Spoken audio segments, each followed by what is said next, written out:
Talks with Sri Ramana Maharshi, November 6, 1935, talk number 86.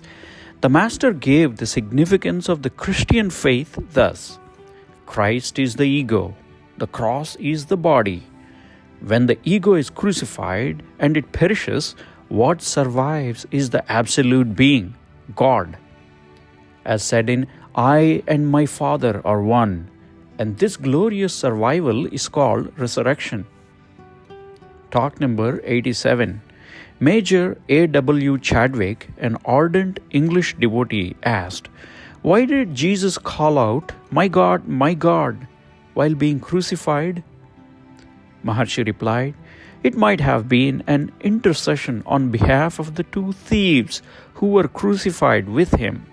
Again, a gnani has attained liberation even while alive, here and now. It is immaterial as to how, where, and when he leaves his body. Some gnanis may appear to suffer, while others may be in samadhi.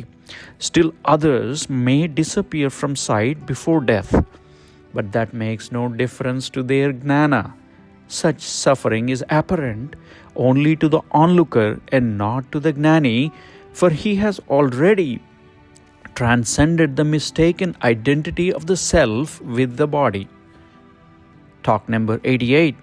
The same gentleman asked, "What is the significance of Christ in the illumination of St. Paul?"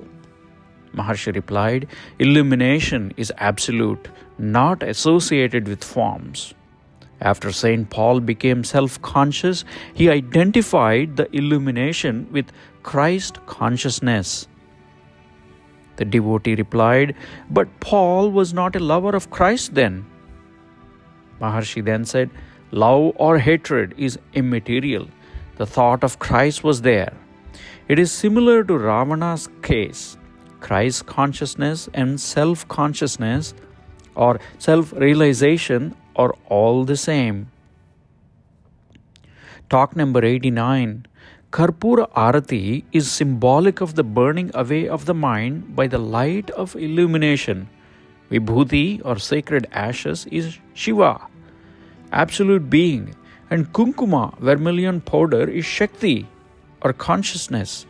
Vibhuti is of two kinds, Para Vibhuti and Apara Vibhuti. The sacred ashes are of the later class.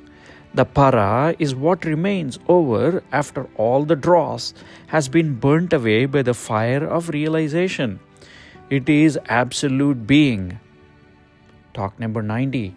Maharshi again said, the Trinity was explained this way: God and Father represents Ishvara. God the Holy Spirit represents Atman.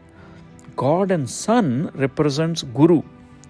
Ishvaro Gururameti Murti Bheda Vibhajine Vyomayad Vyaptadehaya Dakshinamurtaye Namaha.